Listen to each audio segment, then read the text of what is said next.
일맥상통할 수 있는 건 이렇게 일맥상통한 어떤 그런 기저에 깔린 이런 뭐랄까요 감성이 있기 때문에 이질감도 덜 하기 때문에 이런 게 가능하다고 저는 보고 있는 거죠. 그래서 고령층이 이런 뭐랄까 문화산업에 뛰어들어서 실질적으로 젊은 층과도 소통할 수 있다고 저는 생각하고 이게 산업으로도 굉장히 기회가 있다고 생각합니다. 이게 뭐랄까 제가 처음에 데뷔했을 때는 가수가 되는 게 굉장히 어려운 일이었습니다. 근데 기획사를 꼭 통해야만 했고 기획사에 들어가는 자체가 너무 어려웠는데 지금은 장비라던가 여러 가지 프로그램이라던가 뭐 플랫폼이라던가 이게 너무 다양해졌기 때문에 누구나 가수가 될 수 있는 누구나 연기자가 될 수 있는 그런 시대가 이미 되었거든요. 이걸 우리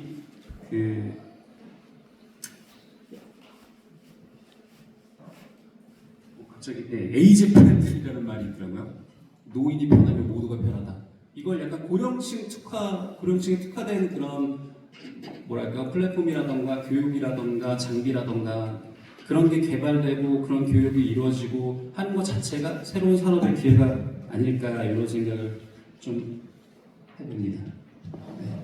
시니어 시프트라는 말이죠. 우리보다 먼저 초고령화 사회에 들어간 일본의 최대 유통업체인 이온에서 이제 만든 어떤 신조어 같은 건데요.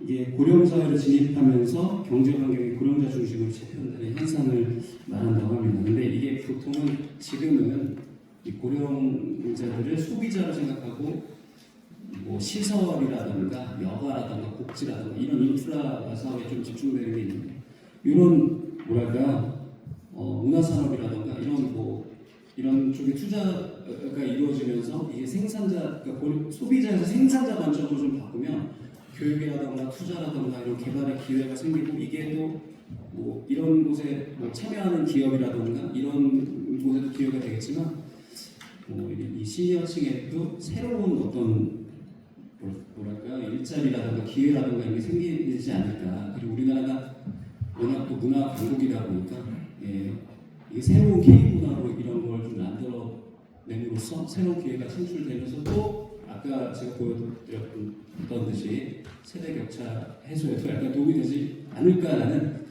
짧은 그런 견해를 밝혀보았습니다. 제가 이런 걸 또 처음 해보다 보니까 두서없이 이런저런 얘기를 막 늘어놓은 것 같은데요. 경제적인 관점에서 사실 이거 말고도 굉장히 신경 써야 될 게 많죠.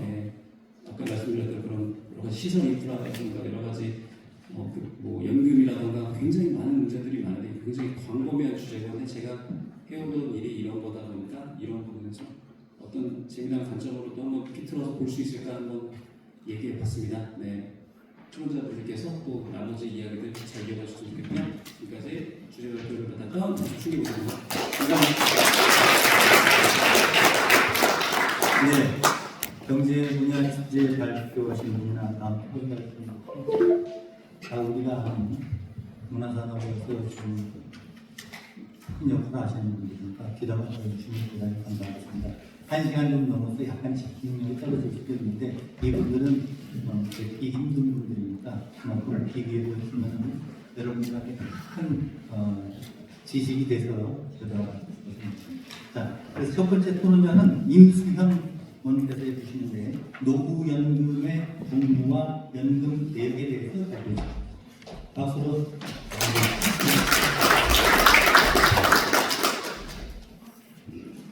반갑습니다. 배우 임수현입니다. 좀 전에 노세노세 젊어서 모세 가수 모세님께서 말씀해주신 문화사업, 실버산업 모두가 다 뭐니 해도 머니가 필요한 일이 아닌가 생각합니다. 그래서 저는 오늘 머니에 대해서 얘기할까 합니다. 2024년 현재 대한민국은 노령인구 비율이 20%에 육박하면서 다가오는 2070년에는 50%, 둘이 만나면 너 아니면 내가 노인인 그런 시대가 온다라고 예상되고 있습니다. 이제는 농촌과 도시만이 아니라 나라 전체가 늙어가고 있습니다. 이러한 고령화 사회에서 정년퇴직을 하고 난 뒤 재취업 일자리가 없는 노후의 재정적 안정성을 보장해 주는데 중요한 역할을 하는 연금제도에 대해서 얘기하겠습니다. 여러 가지 연금 제도가 있는데요. 1988년도부터 시행되고 전 국민의 50%가 가입자로 가입한 공적 자금인 국민연금은 현재 인구 고령화와 인구 고령화로 가입자 수가 감소하고 수급률이 올라가면서 재정 적자가 생겨서 다가오는 2055년에는 재정이 고갈될 우려가 발생되고 있습니다. 또한 수급액에도 문제가 있는데요. 생계비에 못 미치는 월 수급액입니다. 실예로 저희 아버지께서 30년이 넘게 한 직장에서 공직자로 근무하셨는데 80이 넘은 지금 30년을 일했는데도 월 받는 금액 수급액이 200만 원이 조금 넘습니다. 그럼 동거하는 여성분 저희 어머니와 함께 한 달 생활하시기에는 생계비에 많이 모자랍니다. 그리고 더 중요한 거는 연금 수급을 받는 수급 개시 연령이 되겠는데요. 저희 나라는 현재 법적 정년 나이가 60세입니다. 그리고 수급 개시 연령 나이는 64세, 65세가 되는데 그러면 수급을 받기 전, 정년퇴직 후에 수급을 받기 전까지 4, 5년간의 연금 수급 공백기가 생깁니다. 그 4, 5년 동안의 재정 노후는 어떻게 할지 막막하죠. 그래서 제도의 개혁이 시급한 상황인데 그래서 정부가 제가 오늘 이거 발표를 할 줄 알았는지 지난주에 9월 4일 날 연금개혁 추진 개혁안을 발표했습니다. 주요 내용을 보면 월 보험료를 9%에서 13% 상향 조정할 예정이라고 했습니다. 그러면 월 내는 보험료가 올라가겠죠. 그러면 연금의 재정 완화에는 도움이 되지만 생일날 잘 먹자고 오늘 하루 오늘 내일 허리띠 졸라매게 되는 개인의 부담이 커지게 됩니다. 그리고 두 번째 소득 대체율을 상향 조정하겠다고 했는데 수급액이 늘어나기는 하지만 현재 생계비에 못 미치는 건 똑같고요. 현재 OECD 평균은 52%인데 우리는 42%면 OECD 평균에도 훨씬 못 미칩니다.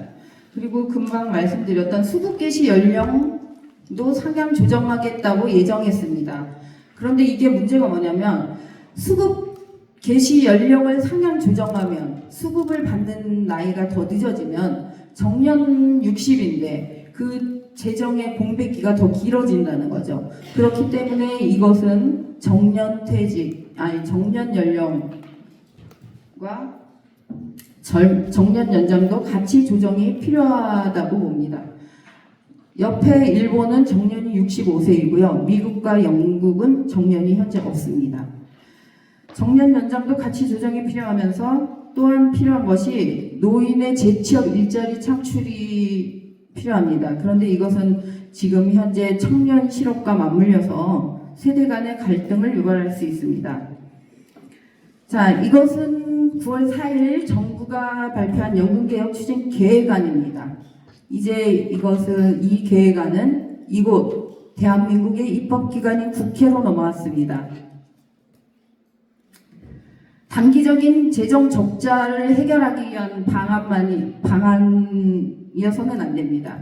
장기적으로 안정적이고 공정한 노후 보장을 위해 필수적인 과정이 되어야 할 것이며 어차피 늙어가는 국민들이 사는 늙어가는 나라라면 좀 더 안정적이고 실용성 있는 제도가 시행되는 건강한 나라에서 행복한 노후를 설계할 수 있게 되기를 바라봅니다. 감사합니다. 네, 가난한 노인들이 늘어나는데 거기에다 이 가난한 노인들이 젊은 사람들한테 점점 좀 후회되는 그런 세대 간의 갈등도 심화되고 있습니다. 두 번째 토론자께서는 이 문제를 집중적으로 토론하고 해결되는 문제라고 이은석 발표자입니다. 박수로 맞이해 주시기 바랍니다.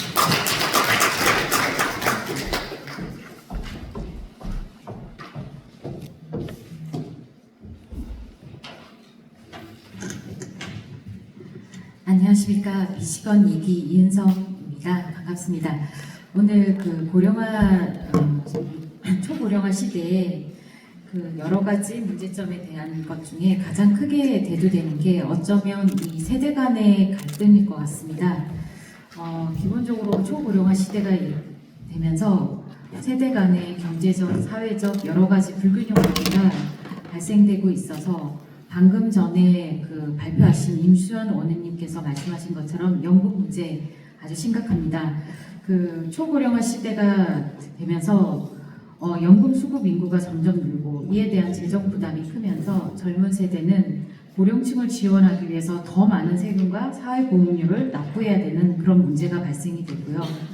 또한 이런 문제뿐만 아니라 노동 인구가 감소되고 생산성이 저하되는 문제도 발생하게 되었습니다. 고령층은 은퇴 이후에도 경제활동을 지속하지만 이들이 젊은 세대의 고용 기회를 잠식하거나 임금 상승 압박을 낮추는 요인으로 작용할 수도 있습니다. 이로 인해 세대 간의 경제적 격차가 점점 벌어지게 됩니다. 또한 세대 간의 부의 축적 불균형 문제도 발생되고 있습니다. 지금 현재 고령층은 장기간 경제활동을 통해서 부를 축적하며 반면 젊은 세대는 부동산 가격 상승과 고용 불안정, 낮은 임금으로 집 한 채 마련하기조차도 어려운 지금 상황입니다.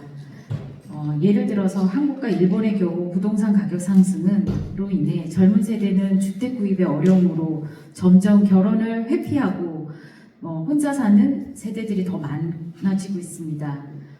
또 다른 문제로서는 세대 간의 어떤 복지 혜택의 문제입니다. 지금 여러 가지 복지 혜택의 어려움으로 고령층도 많은 경제적 어려움을 겪고 있지만 젊은 세대들이 지금 누려야 될 부분이 누릴 수 없게 되는 불안감으로 인해서 고령층에 집중되는 복지제도로 인해 젊은 세대는 많은 불리한 의식을 일으키고 있기 때문에 세대 간의 정서적인 부분에서도 갈등을 많이 일으킬 수 있습니다. 또한 젊은 세대가 갖고 가는 여러 가지 세금 증가 문제, 이걸로 인해서 소비와 저축에 부정적인 영향까지 미치고 있는 부분이 많습니다.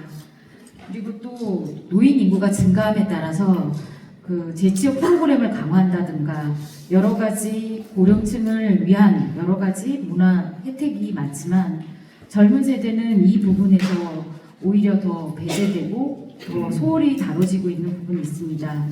그래서 저희는 경제적, 사회적 측면에서 이 세대적 불균형 갈등을 해소하기 위한 정책적 개입이 필요하다고 생각합니다. 첫 번째, 연금 개혁입니다. 적정한 수준의 연금 수급을 보장함으로 인해서 세대 간의 불균형을 적절하게 유지할 수 있는 재정 건전성을 가진 개혁 정책이 필요하다고 생각하고요. 또 복지적인 측면에서도 고령층뿐만 아니라 젊은 세대를 위한 충분한 지원 제도가 필요하다고 생각합니다. 예를 들면 주택 구입 지원 자금이라든가 청년한테 세금 혜택을 준다든가 그런 부분에서도 젊은 층을 위한 어떤 복지 정책이 있어야 된다고 생각합니다. 제일 중요한 거는 초고령화 시대에서 젊은 세대와 함께 균형 잡힌 정책을 통해서 서로 상생을 도모하는 복지 정책, 경제 정책이 필요하다고 저는 생각합니다. 그런 부분에서 젊은 세대를 좀 위한 정책이 좀 더 국회에서 많이 나왔으면 좋겠습니다. 감사합니다. 이제 가난한 노인, 라떼만 찾는 고립가분한 노인에 대한 얘기를 드리면서 우리나라 소비 시장의 메인 프레임으로 고령자들이 늘어난 것 현실입니다. 그 부분에 대해서 권경자 원우님께서 토론을 해주십니다.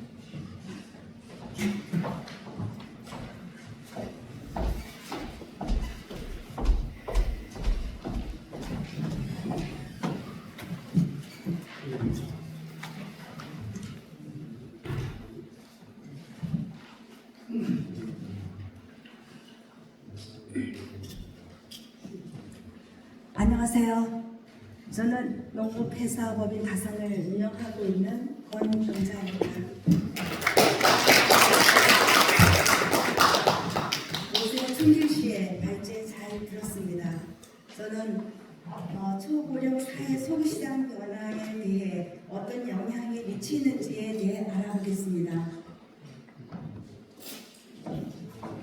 2022년 유엔 보고서에 따르면 세계 고령 인구는 약 7억 2천만 명입니다.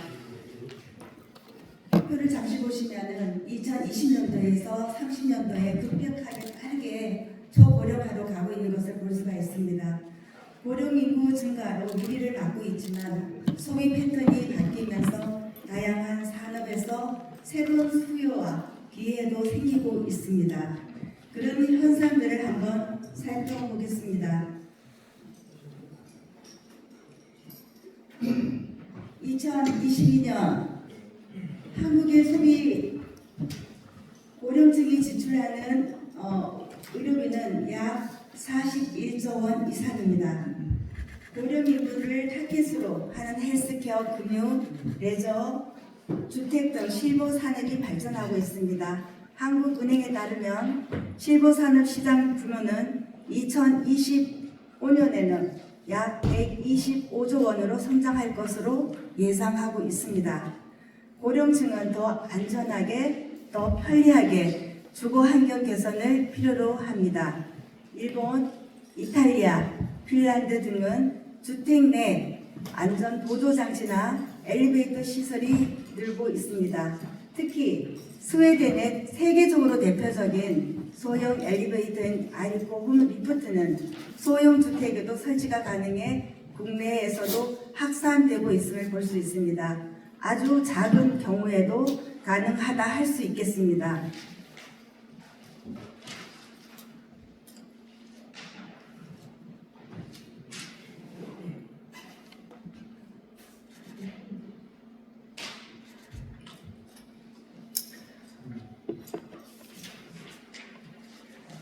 젊은이들의 전유물이었던 스마트폰으로 이제는 고령의 약 20%가 온라인 쇼핑을 활용하고 있습니다. 놀라운 일이죠. 은퇴 후에 필요한 연금이나 보험, 자산관리 같은 재무관리 수요도 증가하고 있고 식품도 유기농을 선호하고 저염식, 저당분 식품 같은 소비 패턴을 보입니다. 건강하게 삶을 살기 위함이죠. 사회복지 분야에서는 요양시설과 재가 서비스, 전문 간호사가 확산되어서 지금은 외국인 인력으로 대체되고 있는 시점입니다. 2020년 유엔 보고서에 따르면 일본은 표와 같이 28.4%로 최고 수준의 최고령화로 진입했고 이탈리아, 독일, 포르투갈, 핀란드, 그리스, 스페인, 프랑스, 한국, 오스트리아 등이 20대 전후로 초고령 인구로 진입했습니다. 공통적 특징들은 출산을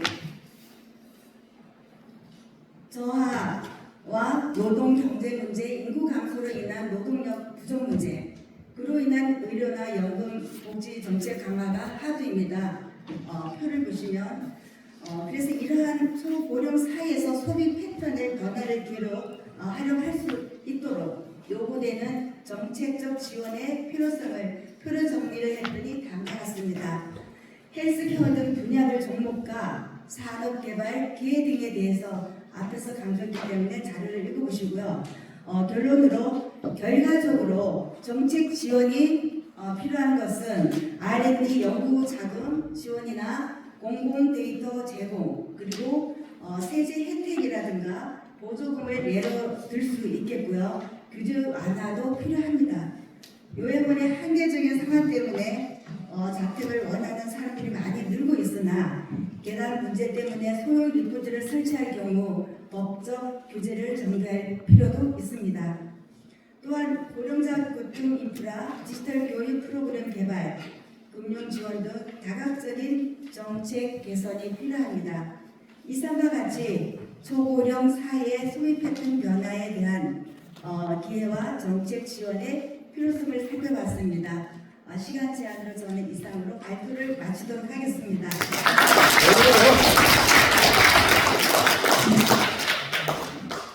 늘어나는 외식 산업에 고령 사회의 인구들이 소비자이자 생산자로 참여해서 점적으로 영역이 확대하는 것도 현실입니다. 이 부분에 대해서는 박상현 원께서 토론해 주십시오.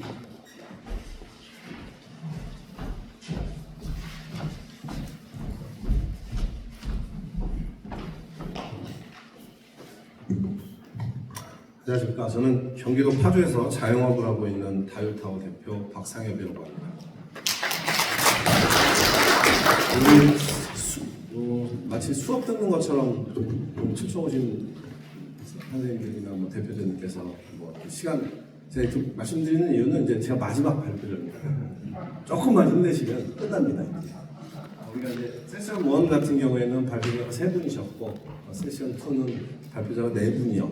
저까지 4분이라서 마지막 발표자라서 나름대로는 저는 또 열심히 해보려고 A4 용지 4장이나 근데 너무 지루해하시기도 하고 저도 너무 시간도 오래 하는 것 같아서 어저께 원장님하고 약속했어요. 3분 안 넘기기로 짧게 할 테니까 집중력 있게 제가 준비한 거는 그래도 한번 짧게지만 읽는 거 좀 잘 들어주세요. 준비한 거 좀 시작하겠습니다. 저는 고령화 사회에서 외식업이 어떻게 적응할 수 있을지 그리고 노인 일자리 창출을 위한 방안에 대해서 짧은 생각이지만 말씀드리고 싶어요. 첫 번째, 고령화로 인한 소비 패턴의 변화에 따른 외식업의 방향성입니다. 현재 고령 인구가 늘어나면서 소비 패턴이 변화하고 있습니다.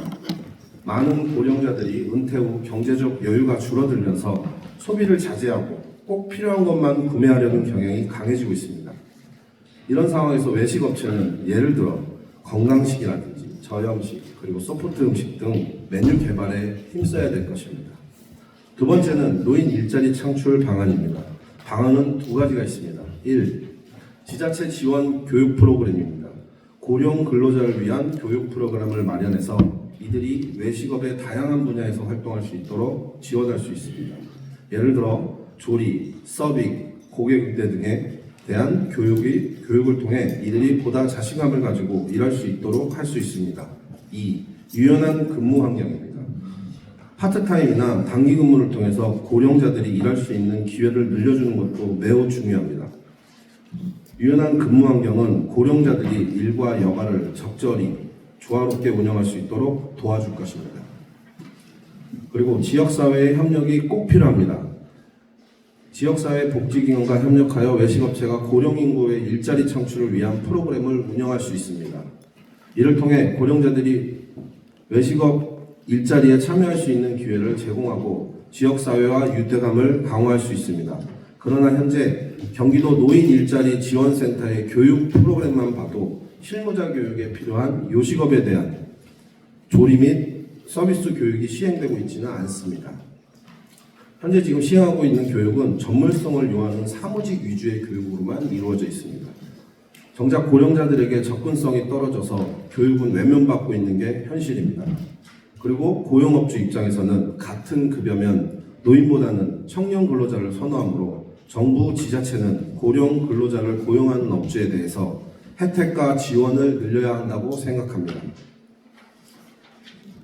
그래서 고령화 사회는 외식업계에 많은 도전을 안겨주고 있지만 이를 기회로 삼아 노인 일자리를 창출하고 소비자 맞춤형 서비스를 제공함으로써 지속가능한 성장을 이룰 수 있습니다. 외식업체가 이러한 변화에 적극적으로 대응하고 지자체 및 정부에서 적극적으로 교육이 이루어진다면 노인 일자리 창출과 요식업 구인 문제를 해결할 것으로 보입니다. 끝났습니다. 박수 주세요.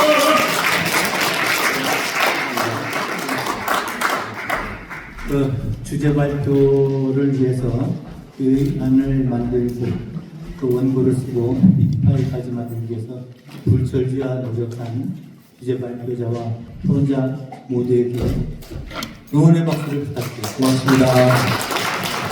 수고 많으셨습니다. 네. 과장을 맡아주신 우리 송전원 원님께도 다시 한번 훌륭한 박수로 저희가 응원하겠습니다. 고맙습니다. 물리적으로 오는 시간이 조금 밀려서 저희가 15분을 좀 늦게 시작을 해서 원래 질의응답 시간을 충분히 갖기로 마음을 먹었으나 물리적인 그 시간이 조금 부족했으면 양해드리고요. 한 3분 정도만 총평 및 또 질문을 받아서 저희가 또 자료집을 만들고 언론에 보도될 때 담아내도록 하겠습니다. 아이고 끝까지 함께 해주셔서 고맙습니다. 저는 노순교 한국국가개혁대표 포럼 회장입니다. 제가 오늘 상당히 듣고 놀랐듯이 미시건 AMP에 대한 내용이 상당히 알차고 또 말씀하시는 분들이 굉장히 내실있게 하셔가지고 상당히 제가 감동받았습니다. 좀 이제 말씀드리면 고령화 사회에 대한 대비책은 사실 노인 일자리보다는 오히려 정년 연장이라든지 정년 폐지가 더 낫다고 생각합니다. 왜냐하면 나이 많고 하시는 일이 많거든요. 참고로 캐나다는 정년제도 없어요. 죽을 때는 일합니다. 그렇게 생각하고 또 하나 말씀드릴 것은 이제 저출산 대책 부분을 말씀드리겠습니다. 아까 말씀하신 것처럼 10년 동안 350조 썼다는데 이게 1년에 10조 썼는데 우리가 차라리 돌려가지고 출생과 당 필요치 주면 아예 금방금방 받을까요? 이것이 하나 아예 대안이라고 봅니다. 앞으로 노인 대책과 또 그리고 출산에 대한 대책 있기를 바라면서 의무가 잘 들고 노인에 대해서 앞으로 기초금 100만 씩을 설계가 부산입니다. 네, 고맙습니다. 뜨거운 박수를 보내주시기 바라겠습니다. 사실 저희도 처음에 1억씩 준다고 해서 뜬금없는 소리인 줄 알았는데 이렇게 돈을 쓸 바에는 지금 우리 노 선배님 말씀대로 그렇게 하는 게 더 현실적일 수도 있을 것 같습니다. 또 의견 받겠습니다. 네, 아이고. 한 분만 더 받고 양해 부탁드리겠습니다. 고맙습니다. 네, 저는 지금 대학교에서 강의하고 있는 김종현이라고 합니다. 우리나라에 2015년 12월 달에 노후준비 지원법이 실시가 되고 있습니다. 그래서 재무건강위와 대인관계 등을 하고 있는데 제가 실질적으로 국회이기 때문에 하나 제안을 할까 싶어요. 우리 노승규 박사님께서 정년 연장을 말씀하셨는데 이거는 호적상의 나이보다는 건강날, 건강하신 분들은 더 근무를 하셔도 된다. 그렇게 제안하면 좋지 않겠는가 생각하고 우리 건강보험료를 내는데 건강한 분은 보험료를 좀 삭감해주면 좋겠나 그런 얘기를 한번 해보고 싶습니다. 그래서 우리 나이 드신 분들을 자꾸 고령화라는 표현을 쓰지 말고 저는 액티브 시니어라는 표현을 좀 쓰고 싶다는 말씀을 드리고 싶고 그래서 하나의 제안을 하자면 많은 사람들이 건강을 위해서 열심히 운동을 하지만 저는 지금 6년째 맨발 걷기를 하고 있기 때문에 맨발 걷기도 하나의 아이디어로 한번 제안을 드리고 싶습니다. 이상입니다. 고맙습니다. 큰 박수로 선배님. 액티브 시니어 영어라서 그렇긴 한데 건강 노인, 건강 선생님들이죠. 한 분만 더 받겠습니다. 물리적으로 양해 부탁드리고 우리 여성 객석에서 아주 예쁘장한 여성분께 마이크 열겠습니다. 제가 오늘 선전하겠습니다. 초고령화 사회를 얘기를 하면 결국은 저출산을 얘기할 수밖에 없는 게 인구 비례에 의한 것이지만 실질적으로 생명 연장에 의해서 의료기술이 발달하고 그러고서는 그러면서 건강에 대한 문제들을 의료계에서 해결하려고 해결을 못했어요. 그게 1986년 되면 제1회 건강증진 회의를 오타와에서 선언합니다. 그때 보면 신체 활동에 대한 얘기들을 적극적으로 합니다. 그런데 우리나라는 그 부분에 대해서 되게 문외한이에요. 되게 아는 것만 자꾸 하려고 합니다.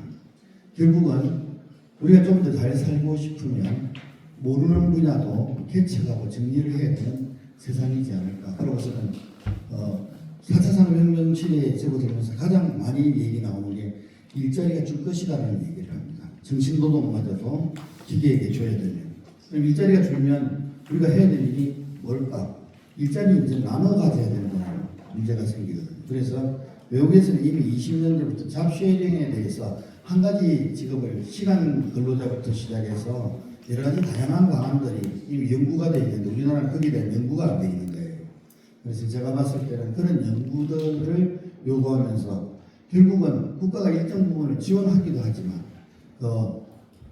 초고령층에 있는 분들이 일정 부분을 노력을 하면서 사회의 중심에서 밖으로 나갈 때 조금씩 연착될 수 있는 사회적 체제를 만들 수 있는 것이 사실은 초고령화 산업사회에서의 어떻게 갑자기 시프트되지 않도록 할 수 있는 것 아닌가 하는 데서 이제 제가 고민이 있어서 한 말씀 올렸습니다. 고맙습니다. 큰 박수 부탁드리겠습니다. 예? 아, 준함을 여쭤보는데요. 네. 이름은 승진아는 아니고요. 네, 제가 대한체육회 학교체육위원장 김택천입니다. 택천. 택자 천자 김택천. 일어날 때가 됐습니다, 여러분. 같이 일어나서 저희 이 시간 이기는 또 총회 겸 저녁을 하기로 했고요. 저희끼리 또 할 얘기가 있어서 조금 양해 부탁드리고 2시간 가까이 열정적으로 함께해 주신 모든 내빈 여러분, 또 미시간 이기 올림픽에 깊이 감사합니다. 다음에 더 좋은 자리로 여러분을 초대하겠습니다. 고맙습니다. 네.